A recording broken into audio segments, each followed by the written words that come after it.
नमस्कार दोस्तों, नमो भारत न्यूज़ में आप सभी का एक बार फिर से स्वागत है। दोस्तों, चीन को आर्थिक मोर्चे पर घायल करने के बाद अब नई दिल्ली की नज़रें ऐसे संगठनों समूहों पर है जो भारत में रहकर चीन के एजेंडे को आगे बढ़ाने के मंसूबे रखते हैं। पिछले कुछ वर्षों में चीन आधारित थिंक टैंकों की भारत में बाढ़ सी आ गई थी। ऐसा माना जाता है कि ये थिंक टैंक भारत में चीनी दूतावासों के इशारों पर काम करते हैं। दरअसल चीन की सेना पीएलए के अतिक्रमण के बाद भारत लगातार अलग अलग तरीके से चीन को जवाब दे रहा है।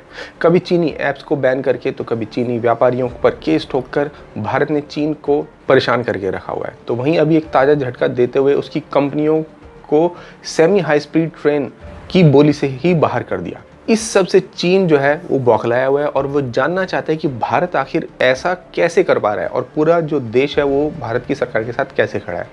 ये चीन के लिए एक बड़ा झटका माना जा रहा है। अब चीन इसका नया तरीका खोज रहा है कि किस तरह भारत के लोगों के दिमाग से खेलकर उनमें जो प्रबल राष्ट्रवाद की भावना है उसे कैसे खत्म किया जा सके। इसी कड़ी में एक बेहद ही चौंकाने वाली खबर सामने आ रही है। ऐसे में भारत के नागरिकों का ये कर्तव्य भी बनता है कि चीन के हर मंसूबे को नाकाम किया जाए। इसलिए इस वीडियो को आप लोग को ज़्यादा से ज़्यादा शेयर करना चाहिए और कमेंट बॉक्स में नमो नमो आप ज़रूर लिखें। दोस्तों, बता दें कि भारतीय सुरक्षा एजेंसियों की आकलन रिपोर्ट के अनुसार एक समाज सेवी एवं शिक्षाविद द्वारा भारत चीन संबंधों पर थिंक टैंक बनाया गया है, जिसके चीनी दूतावास से करीबी रिश्ते होने का शक है। चीन भारतीय शिक्षण संस्थानों में चाइना स्टडी सेंटर स्थापित करने की योजना पर भी काम कर रहा है, जबकि कुछ थिंक टैंक सामाजिक कार्यों की आड़ में चीनी एजेंडे को आगे बढ़ा रहे हैं। इस घटनाक्रम पर बारीकी से नजर रखने वाले एक अधिकारी ने बताया कि दिल्ली के बाहर युवाओं के लिए काम करना वाला एक संगठन ये है और इस संगठन के चीनी दूतावास के साथ रिश्ते कई बार उजागर हुए हैं। संगठन द्वारा आयोजित कार्यक्रमों में अक्सर दूतावास के मेहमानों को आमंत्रित किया जाता है। इसके अलावा दूतावास में भी युवाओं पर केंद्रित कार्यक्रम आयोजित किए जाते हैं। संगठन चीनी दूतावास के निर्देशों पर भारतीय और चीनी छात्रों के लिए एक एक्सचेंज प्रोग्राम भी चलाता है। अब चीन पर अकादमिक अनुसंधान के लिए समर्पित थिंक टैंकों की संख्या में भी पिछले कुछ वर्षों में एक बहुत ही चौंकाने वाला इजाफा हुआ है, जिन्हें कम्युनिस्ट झुकाव वालों द्वारा संचालित किया जाता है। अब यहाँ से समझने वाली बात है दोस्तों कि ये जो थिंक टैंक है ये हमारे शिक्षण संस्थानों में घुस चुके हैं। और शिक्षण संस्थान यानी कि जहाँ पर बच्चों की पौध तैयार की जाती है, छोटे बच्चों की नहीं, मैं ऐसे बच्चों की बात कर रहा हूँ जो अभी अभी कॉलेज जाना शुरू करते हैं, जहाँ पर उनको आज़ादी के नाम पर कुछ भी सिखाया समझाया जा सकता है। और वहाँ ऐसे लोग बैठे हैं जो इन्हें आज़ादी और फ्रीडम ऑफ स्पीच जैसे शब्दों के नाम पर बरगलाते हैं। चीन ने विदेशी नागरिकों का ब्रेन वॉश करने के लिए स्टडी द पावरफुल कंट्री नामक एक ऐप भी विकसित की है। बीजिंग भाषा और संस्कृत को बढ़ावा देने के नाम पर दुनिया भर में कन्फ्यूशियस इंस्टीट्यूट्स का व्यापक नेटवर्क स्थापित कर रहा है चीन। हालांकि अब ऑस्ट्रेलिया और ब्रिटेन जैसे देशों को उसकी यह साजिश समझ आने लगी है। हाल ही में भारत और अमेरिकी सरकारों ने इन संस्थानों के कामकाज की जांच के आदेश दिए थे और कुछ दिन पहले ट्रंप प्रशासन ने कन्फ्यूशियस इंस्टीट्यूट्स को विदेशी मिशन करार कर दिया था और राजनयिक मिशनों पर लगाए गए प्रतिबंधों के समान प्रतिबंध इन पर भी लगा दिए गए थे। पिछले साल सीनेट कमेटी ऑन इन्वेस्टिगेशंस ने यह खुलासा किया कि चीनी कम्युनिस्ट पार्टी यानी सीसीपी ने कन्फ्यूशियस इंस्टीट्यूट्स और सीसीपी प्रोपेगेंडा फैलाने के लिए अमेरिकी विश्वविद्यालयों में 158 मिलियन अमेरिकी डॉलर आवंटित किए। वहीं भारत ने भी इस चीनी साजिश को उजागर करने के लिए कई कदम उठाए और सरकार भारत में संचालित कन्फ्यूशियस संस्थानों के साथ साथ चीनी और भारतीय शिक्षण संस्थानों के बीच हुए समझौतों को जांच के दायरे में लेकर आई है। और वह जानना चाहती है कि आखिर चीन के दिमाग में क्या चल रहा था या चीन ऐसा भारत में क्या करने वाला था जिसके चलते इन्होंने इतनी बड़ी ये प्लानिंग कर डाली। कन्फ्यूशियस इंस्टीट्यूट्स भारत के कई प्रमुख सार्वजनिक और निजी संस्थानों में स्थापित किए गए हैं। इन संस्थानों पर सीसीपी की इकाइयों के रूप में कार्य करने और चीनी हितों को आगे बढ़ाने का आरोप है और चीनी भाषा और संस्कृति को बढ़ावा देने के आड़ में चीन के शिक्षा मंत्रालय द्वारा ऐसे संस्थानों को प्रायोजित किया जाता है। कन्फ्यूशियस इंस्टीट्यूट्स की स्थापना के अलावा चीन भारत में पत्रकारों, शिक्षाविदों और बुद्धिजीवियों का एक मजबूत नेटवर्क स्थापित करने की योजना पर भी काम कर रहा था।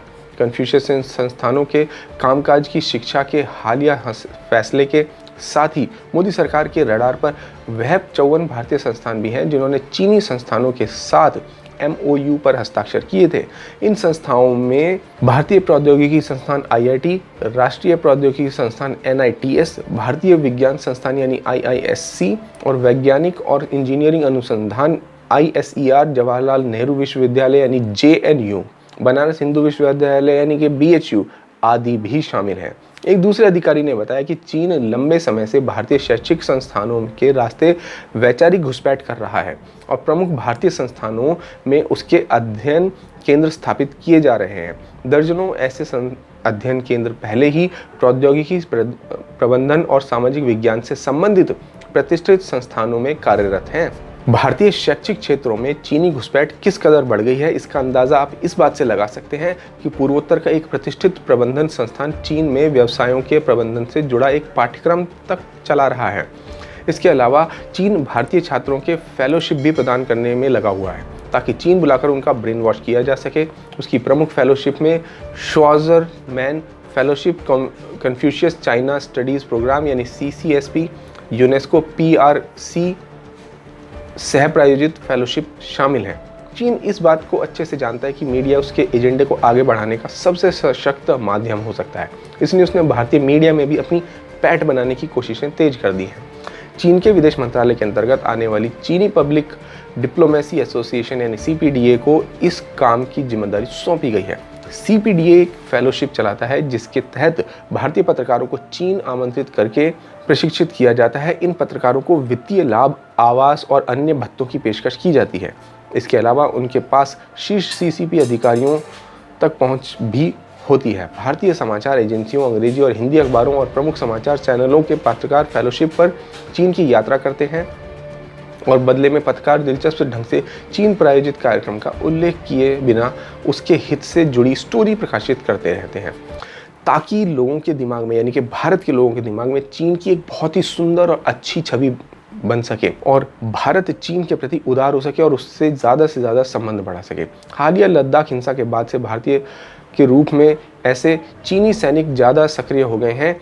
ये पत्रकार भारत सरकार के चीन विरोधी फैसलों पर भी सवाल खड़े करते हैं, यानी कि भारत में रहकर भारत के ही सरकार के खिलाफ ये जो है एजेंडा चलाने लगते हैं। ऑनलाइन मीडिया में भी चीन ने ज़बरदस्त घुसपैठ की हुई है। दर्जनों ऐसे न्यूज़ पोर्टल हैं जो भारत में चीन की कम्युनिस्ट सरकार को लेकर समय समय पर माहौल तैयार करते रहते हैं। बदले में उन्हें चीन के विज्ञापनों के रूप में भारी भरकम आर्थिक सहायता मिलती है।